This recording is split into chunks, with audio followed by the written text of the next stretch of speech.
भगत सिंह के जीवन के अंतिम 12 घंटों की वो कहानी जो रोंगटे खड़े कर देती है। लाहौर सेंट्रल जेल में दिनांक 23 मार्च 1931 के दिन का आरंभ बड़ा ही सामान्य था, लेकिन ये दिन तब तक ही सामान्य रहा जब तक वार्डन चरत सिंह ने आकर जेल के सभी कैदियों से 4 बजे ही अपनी अपनी कोठरियों में चले जाने को नहीं कह दिया।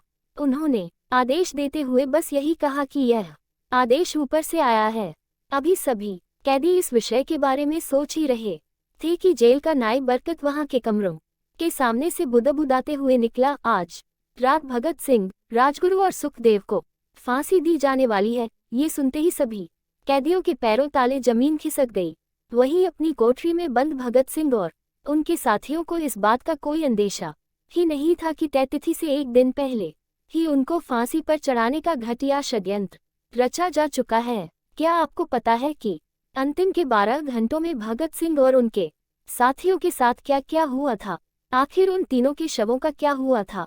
सरदार भगत सिंह को केंद्रीय असेंबली में बम फेंकने के मामले में फांसी की सजा सुनाई गई थी। इस फांसी की तिथि 24 मार्च 1931 तय की गई थी, लेकिन तय तिथि से एक दिन पहले ही भगत सिंह, सुखदेव और राजगुरु को बड़ी ही शांति से फांसी दे दी गई थी। कभी न भुलाए जाने वाली इस फांसी के समय कुछ आधिकारिक लोगों में यूरोप के डिप्टी कमिश्नर भी शामिल थे। जितेंद्र सान्याल की लिखी हुई एक किताब भगत सिंह के अनुसार ठीक फांसी पर चढ़ने से पहले के समय भगत सिंह ने उनसे कहा था कि मिस्टर मजिस्ट्रेट, आप बहुत ही ज्यादा भाग्यशाली हैं, क्योंकि आपको ये देखने को मिल रहा है कि भारत के ये क्रांतिकारी किस तरह अपने आदर्शों के लिए फांसी पर भी झूल जाते हैं। जेल में कोठरी नंबर 14 में रहने के दौरान भगत सिंह ने कई किताबें पढ़ी थीं। इतना ही नहीं, अपनी फांसी पर जाने से पहले भी वे लेनिन की जीवनी पढ़ रहे थे। जब जेल के अधिकारियों ने उनसे कहा कि अब तुम्हारी फांसी का समय आ गया है, तब उन्होंने कहा, ठहरिए, पहले एक क्रांतिकारी दूसरे से मिल तो ले। इसके कुछ मिनटों के बाद ही किताब छत की ओर उछाल कर बोले, ठीक है अब चलो। तीनों के चेहरे पर शिकन नहीं थी।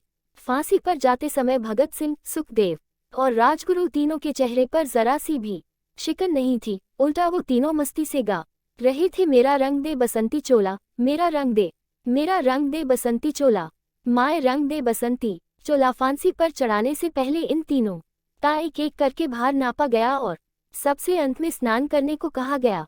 इसके बाद उनको काले रंग के कपड़े पहनाए गए, लेकिन उन सभी के चेहरे को खुला ही रहने दिया गया। इसके बाद भगत सिंह और उनके साथियों को फांसी के तख्ते पर खड़ा कर दिया गया। भगत सिंह को फांसी देने वाले जल्लाद का नाम मसीह था। इन तीनों क्रांतिकारी के फांसी के तख्ते पर पहुंचते ही जेल सरफरोशी की तमन्ना अब हमारे दिल में है, इनकलाब जिंदाबाद और हिंदुस्तान आजाद हो जैसे नारों की गूंज से भर गई थी। फिर तीनों मुस्कुराते हुए फांसी के तख्ते पर झूल गए। कुछ समय के मौन के बाद वहां मौजूद डॉक्टरों लेफ्टिनेंट कर्नल जे नेल्सन और लेफ्टिनेंट कर्नल एन ए सोधी ने उन तीनों के मृत होने की पुष्टि की थी। भयग्रस्त अंग्रेज इन तीनों ने जेल में रहकर अपनी बहादुरी, आत्मविश्वास और त्याग का अद्भुत परिचय दिया था। इसी कारण इनको फांसी दे देने के बाद भी अंग्रेजों को डर सता रहा था कि इनको फांसी दे देने की घटना से कोई आंदोलन न भड़क जाए। अंग्रेज अपने इसी डर के चलते इनके मृत शरीर के टुकड़े कर इनको बोरियों में भरकर फिरोजपुर लेकर गए और वहां जाकर इन पर मिट्टी का तेल डालकर आग के हवाले करने लगे। जब गांव के लोगों ने आग को जलते हुए देखा तो वहां आ पहुंचे। गांव वालों के भय के चलते अंग्रेजों ने शवों के अधजले टुकड़ों को सतलुज नदी में फेंक दिया और वहां से भाग खड़े हुए।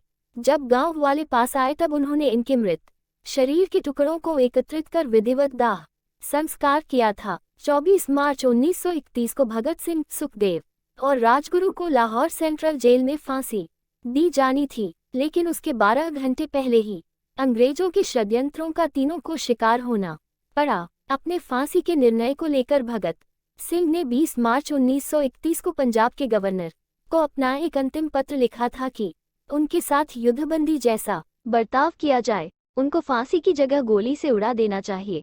स्वतंत्रता की आग 22 मार्च 1931 को अपने क्रांतिकारी साथियों को लिखे पत्र में भगत सिंह ने कहा था कि जीने की इच्छा मुझ में भी है, मैं इसे छिपाना नहीं चाहता। मेरे दिल में फांसी से बचने का लालच कभी भी नहीं आया। मुझे बेताबी से अपनी अंतिम परीक्षा का इंतजार है। 23 मार्च 1931 को 21 साल के उस लड़के और उसके दो दोस्तों ने अपनी मौत के बाद लोगों के मन में स्वतंत्रता को लेकर ऐसी आग भर दी थी तो देश की स्वतंत्रता के बाद ही बुझी थी।